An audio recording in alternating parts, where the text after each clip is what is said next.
हम अपने आसपास के जीवों, पशु पक्षी व पेड़ पौधों को तो आसानी से देख सकते हैं, लेकिन जीवों का एक ऐसा संसार है जिसे नग्न आंखों से नहीं देखा जा सकता। साफ दिखने वाले हमारे हाथों में 10,000 से 10 करोड़ तक के कीटाणु होते हैं।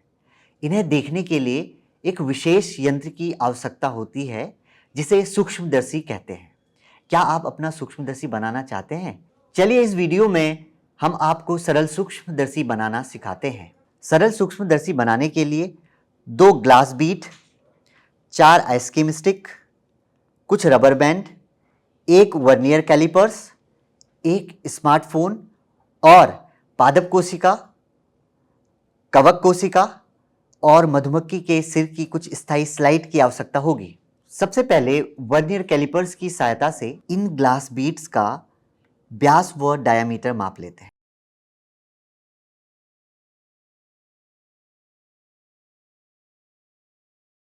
इन्हें मापने पर हम पाते हैं कि सबसे बड़ा ग्लास बीट 5 mm का और छोटा ग्लास बीट 3 mm का है। उसके बाद 2 आइसक्रीम स्टिक लेते हैं और इसके बीच में 5 mm से थोड़ा छोटा होल कर लेते हैं ताकि 5 mm का ग्लास बीट इनके बीच में फिट आ सके।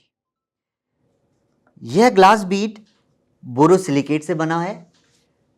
इसकी जगह आप लेज़र लाइट की बीट का भी इस्तेमाल कर सकते हैं। इसके लिए आपको एक पुरानी लेज़र लाइट लेकर उसके अंदर का ये बीट निकाल लेना होगा। अब रबर बैंड की सहायता से इस सेटअप को समायोजित कर लेते हैं। यह आपका सरल सूक्ष्मदर्शी तैयार है। अब हम 3 mm के ग्लास बीट के लिए सेटअप तैयार कर लेते हैं। इसके लिए आपको एक ही आइसक्रीम स्टिक की आवश्यकता होगी और इस आइसक्रीम स्टिक में जो छिद्र है उसका व्यास 3 mm से कम होना चाहिए।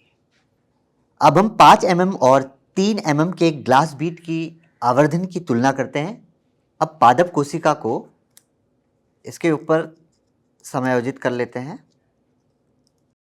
अब बारी बारी से तीनों स्थायी स्लाइडों को आइसक्रीम स्टिक से बने सूक्ष्मदर्शी के नीचे रखते हैं और मोबाइल फ़ोन के कैमरा से समायोजित कर लेते हैं।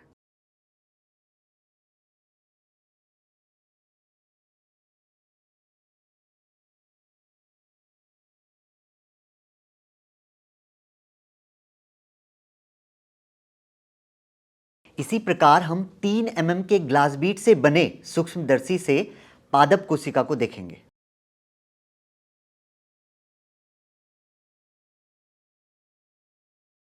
आवर्धित प्रतिबिंबों की तुलना करने पर हम पाते हैं कि 5 mm के ग्लास बीट से बने सूक्ष्मदर्शी का आवर्धन 3 mm के ग्लास बीट से कम है। अब हम यह कह सकते हैं कि कम व्यास वाले ग्लास बीट की प्रभावी फोकस दूरी कम और आवर्धन अधिक होता है। आवर्धन ग्लास बीट की प्रभावी फोकस दूरी के व्युत्क्रमानुपाती और प्रभावी फोकस दूरी व्यास के समानुपाती होती है।